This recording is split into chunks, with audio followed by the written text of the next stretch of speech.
Hello. Welcome to Kindly Neurodivergent with Kay. This show is to spend quality time with each other, kindly discussing the similarities and wide range of differences we experience. The experiences we discuss on this show are for educational purposes only. Please do not substitute them for professional medical advice, diagnosis, or treatment. Before we begin, I respectfully request that if you witness any pauses during this show, please continue watching. I'm composing a spontaneous comment or question, someone processing their thoughts, in addition to repeating something that was unintelligible or misunderstood. It is natural discourse, and we can choose not to say anything while this is occurring. Today Shanna Thomas is with me. She will be discussing life as a single mom and wheelchair user. Shanna is a proud mom of two amazing young adults who was diagnosed with polymyositis, a rare muscle disease that weakens the muscles, in 2008. She became a wheelchair user in 2015, leaning on faith, therapy, family, and friends to continue moving forward. That same year, she discovered a passion for crocheting while working to keep strength in her hands so she could do her daughter's hair. In 2019, she launched Sunshine on Wheelz, a podcast where she shares her journey and amplifies the voices of others living with disabilities. Welcome, Shanna. Thank you very much for having me. I'm so happy to be here. Can you share a bit about your journey, how and when you became a wheelchair user, and what that transition was like for you and your family? Yes, I can. I became a wheelchair user in 2015 after being diagnosed in 2008 with a muscle disease called polymyositis, which is a disease that slowly deteriorates your core muscles. And it actually occurred after I gave birth to my daughter. I noticed that the symptoms that I was feeling, like heaviness, dead weight in my legs and arms. And, one time my grandmom tried to put my daughter in my arms, and when she did, my arms just dropped. And my grandmother was the one who told me that I needed to go see the doctor because something was wrong. And it took the doctors 1 year to determine what was wrong with me. And I had been to around about 5 different hospitals, and they all couldn't figure out what was wrong with me but one, which was John Hopkins Hospital. And they were the one who did a muscle biopsy and determined that I had the muscle disease polymyositis. I would be lying to you if I said this transition was easy, because it wasn't. Because I went from a independent woman working, taking care of her two children, to now in a wheelchair and having to depend on someone else to assist me in my daily needs. But I can honestly say it actually made me a little more stronger. And you know the saying that you don't know how strong you are until you have to be. That's what it was for me. I didn't know how strong I was until I had to be. It wasn't a roadmap for this thing. I just had to figure it out and keep going at it. And yes, it was a lot of ups and it was a lot of downs, but I am still able to say that I'm glad to be here no matter what. And from the transition with my family, um, I can honestly say that it may have been rough for some, but they didn't express it because maybe they didn't want to hurt my feelings or make me feel less than. But I can honestly say I had a conversation with my mom, because at one time in life I felt as though that I was useless, hopeless.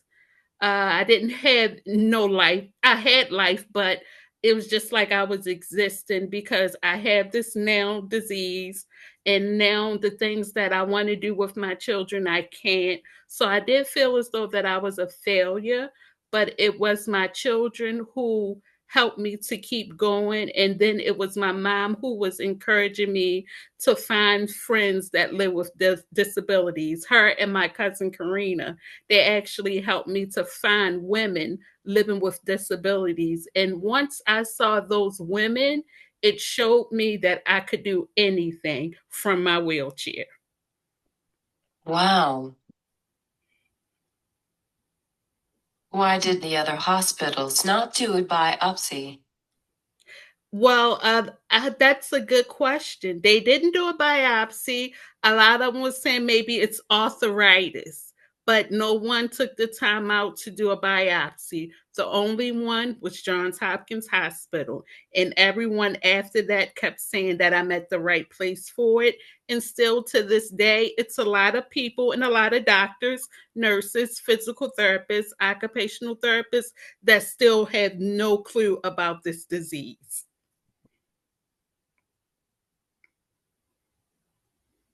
What causes this? Well, that's a good question. I feel like I'm living with the unknown. My doctors are saying that something traumatic had to happen in order for me to get this disease. This could have been something that I was born with, but it didn't occur until something dramatic or traumatic happened, which was me giving birth to my daughter, which was it was a hard birth, but yes, that could have been the cause.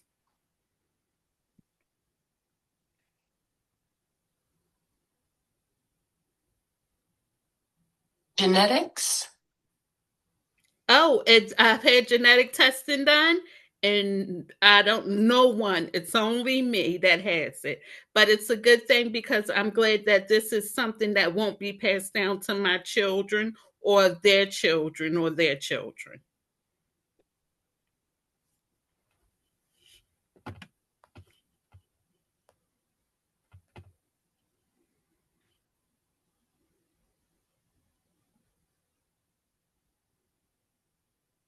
How does it affect you? Well, I'm not able to walk anymore.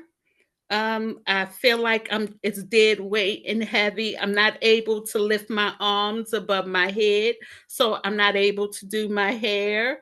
With the support of armrests, I'm able to wash my face, brush my teeth. I can do that, but I need assistance with my day-to-day living as far as getting dressed, helping me prepare meals, keeping my home clean, and pretty much everything I need help with.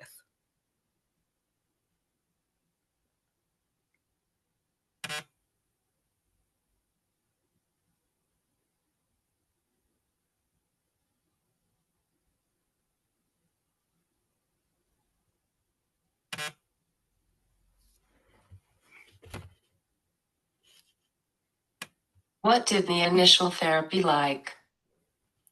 Well, the initial therapy, I can actually say for physical therapy and occupational therapy, it's a lot of work.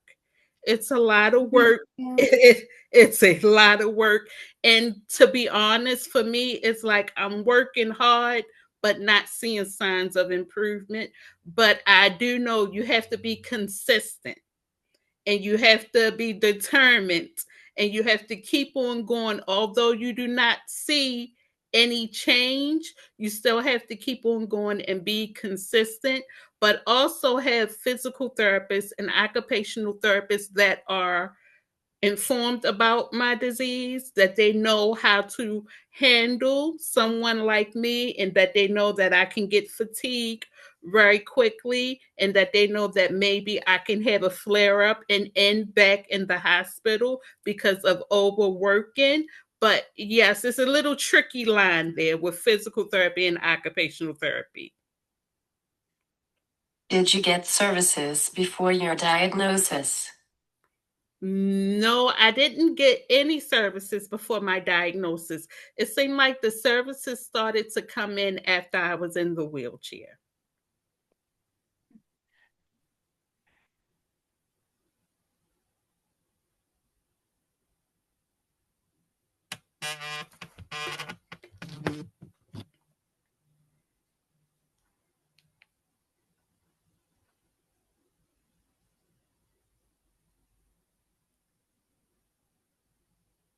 So nothing for a decade.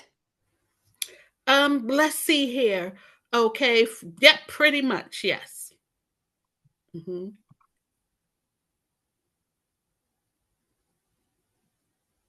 Why?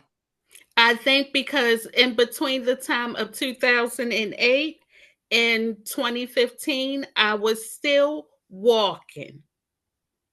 Although my legs were dragging the ground and although my feet couldn't get upstairs, but if I could hold on to someone or hold on to a cart while shopping, and I felt as though because I was still walking that I would be okay and didn't need any help.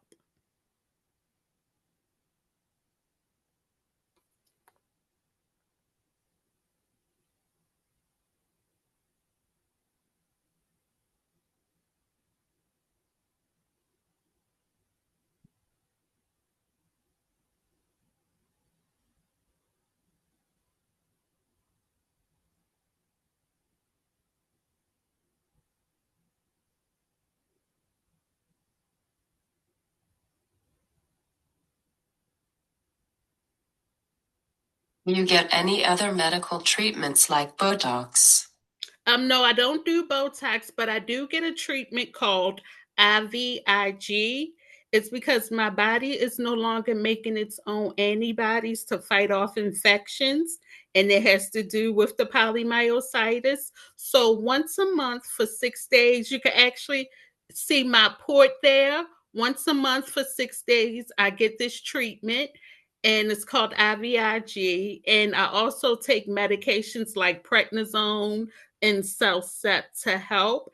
And what we have noticed is that with CellCep, along with the IVIG, it's actually helping my numbers and lowering down my CK levels. And my CK levels is what help determine how much muscle mass that I have or that I am losing. So as of right now, I'm not losing any. So we know for sure that these two medicines are, well, the three are actually working. And this has been one for the making because I have tried so many different medicines and nothing has helped. But these three together are working good.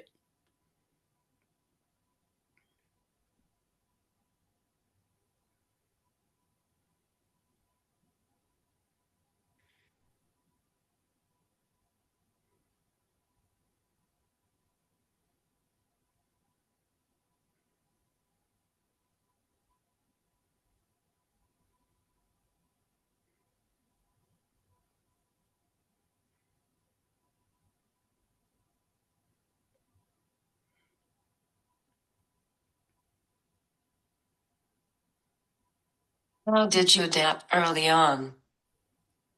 Well, how I adapted early on by looking at the women that were in wheelchairs and seeing that they could do it, I could do it, and then I felt as though I didn't want to give up and let my children down. So they were also a huge help with me adapting to this situation.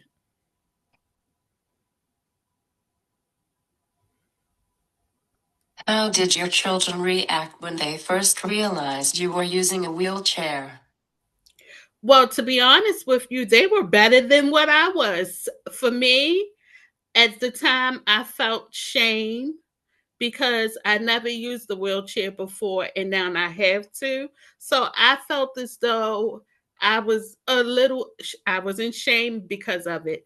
But I will never forget our first outing. We went to the local Walmart and it took my son telling me, "Why are you stopping? Stop allowing people to get in front of you to go in the door. You have the right to go in just like they do. Just because you're in a wheelchair, it doesn't matter. You have the same rights as they do. Although they walk, you get to roll and you get to be much faster than they are. So you go ahead, stop waiting for everyone else to go ahead of you. You deserve to go right along with them." So he was my security guard slash muscle, like you can do this. You go ahead. It's nothing wrong with you being in a wheelchair. People use them every day to be independent. So it's okay. And then we have my daughter who was actually my lawyer. I would call her my attorney. And we were at the same Walmart and we were in the aisle together. And she would tell me, "You can pick it up. You can get it. Let them wait. They can wait or they can go around you. But don't stop and keep saying you're sorry or excuse me because you are trying to do something." Like they're doing shopping. So let them wait or go around you. So they were my battery packs. Can you take small steps to transfer? Now, with my son, I am able to, he can bear hug me to stand me up and he can walk with me. My daughter, although I'm taller than her, she can stand me up and walk with me. My son and daughter are the only two that can stand me up and walk with me like I'm a light piece of paper. And for my son and daughter, they feel as though if they stand up and walk with me to the bathroom or stand up and walk with me to get in the bed, that I'm getting some type of use out of my legs. So that's what's keeping me going. That I still have that connection with them, that they can stand me up and help walk with me.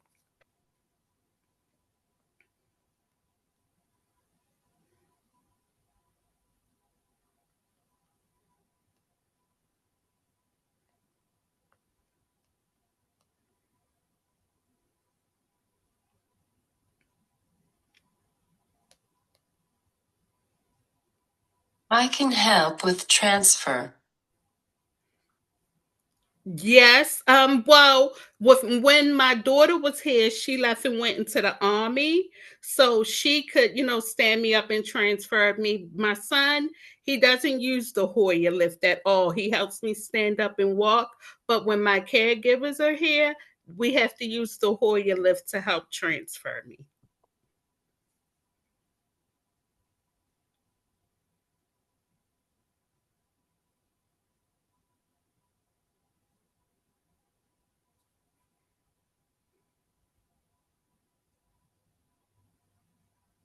I do not need a lift. You don't? So you can transfer on your own.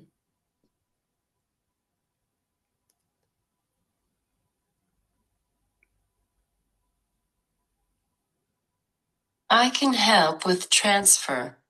That's awesome. That's good.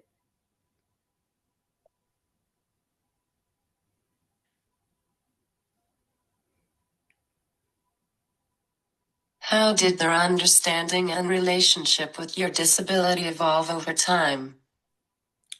You know what? As days and months and years have went on, it's like it's okay.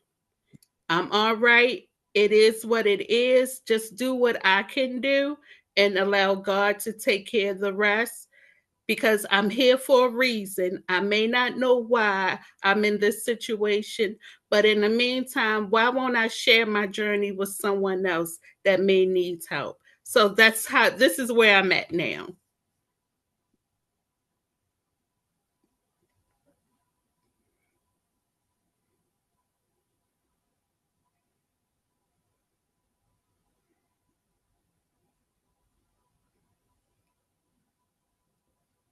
Were they confused? No, I don't think that they were confused because I let them know everything. I didn't keep any secrets.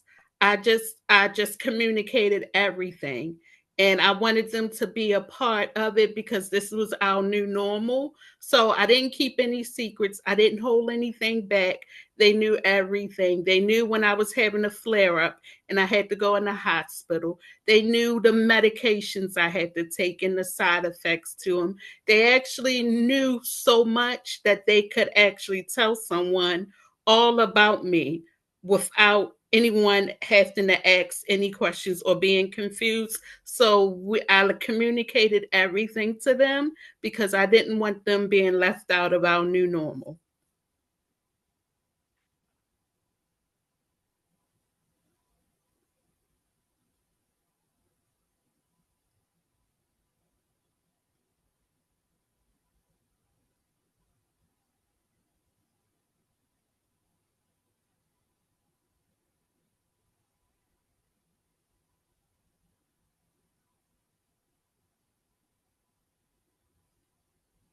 Was your disability what made you single? No, I was single before my disability. I was single before my disability, and I mean, it didn't bother me. It didn't bother me not one bit. Yes. Wow.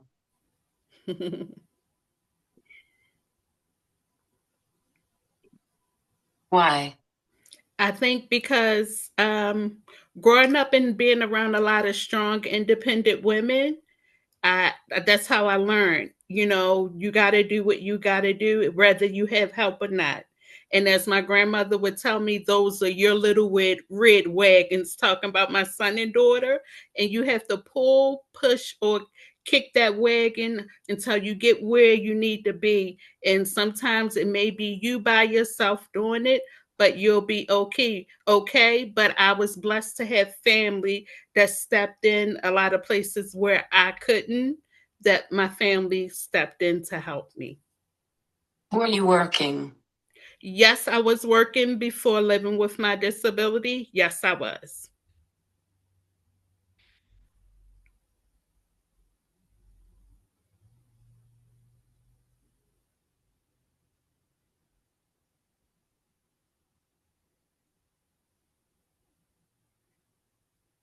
Did you immediately stop? Well, what actually happened, I actually fell at work. I had an incident when I fell at work and couldn't get up and had to wait for the ambulance to get me and take me to the hospital. But once we determined that I had the polymyositis after the muscle disease, yes, I had to stop working immediately. Mm.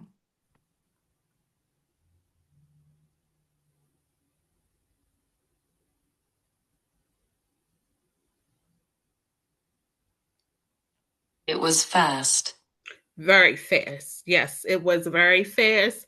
And although to me, I thought that I could keep on working, but once I wasn't able to drive or once I wasn't able to use the bathroom by myself, I knew that I wouldn't be able to work.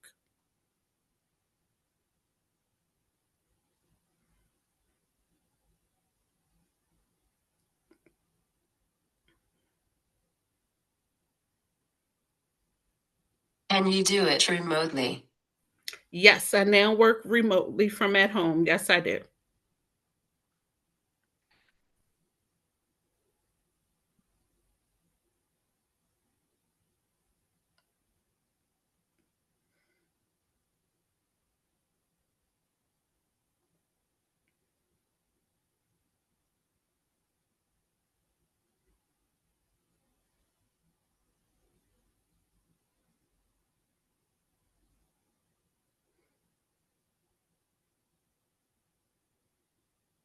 When did you first explore remote work?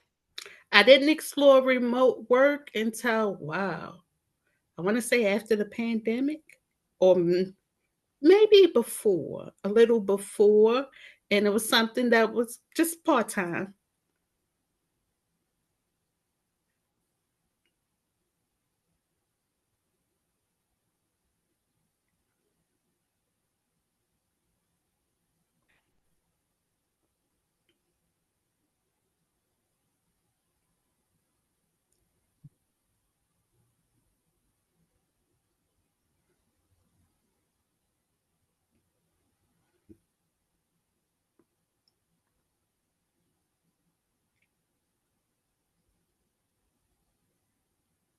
You get tired easy.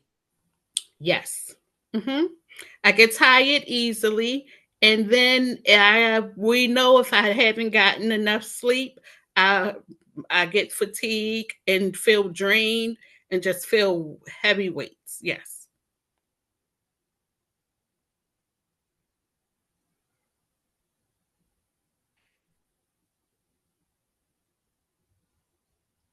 What practical adaptations or supports helped you balance parenting and managing your disability? I can honestly tell you this was a work in progress. Some days it was good and some days it was bad, but it was more of being organized, communicating with my children, and then having like my mom to step in to help, because it's a lot of things that I couldn't do that my mom taught my children to do. Like my children knew how to clean their rooms. They had chores. Somebody cleaned the bathroom, somebody cleaned the kitchen. They knew after eating out of their dish, make sure you wash it. They knew how to separate clothes and wash them because of my mom. My mom is a clean girl. She loves to clean. So, yes, she's a clean, clean, clean girl. So she taught my children to be organized, to help them to clean. And she taught them things that I weren't able to teach them because I couldn't stand to do those things. But then, as far as like educational wise, making sure homework was done, I made sure I did that part. I did my homework part. I love to cook, and I taught my children how to cook. So I'm telling you, at 12 and 11, they knew how to bake a whole turkey. They knew how to cook a ham. I taught them how to cook. And they know how to shop for groceries. They knew how to look at the prices. And they knew how to look and inspect things and things like that. So I had to teach them. They had to learn a little fast because they had to become more independent early, which bothered me. But then again, I now look at it as a badge of honor because my children know how to do everything for themselves and don't have to depend on anyone.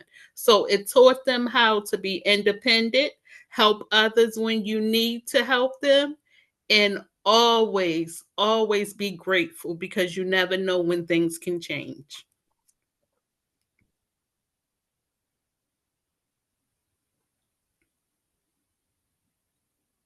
You need special cooking tools.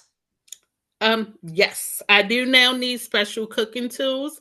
And if we can put everything on my counter for me, I can do some things myself, but it's hard for me to use a knife. Um, and sometimes it's hard for me to turn food over. So, like, I have an electric hot plate that I can cook some things on for myself. Although I have two microwaves, I have a microwave over top of my stove, but then I have a microwave on the counter that I can be able to reach so I can still have some type of independence. I have an air fryer that I can use myself. I don't need any special utensils as far as forks and spoons. I do have to use straws because I'm not able to hold a cup or bottle up to my mouth. Yes. Fine motor skills. Yes.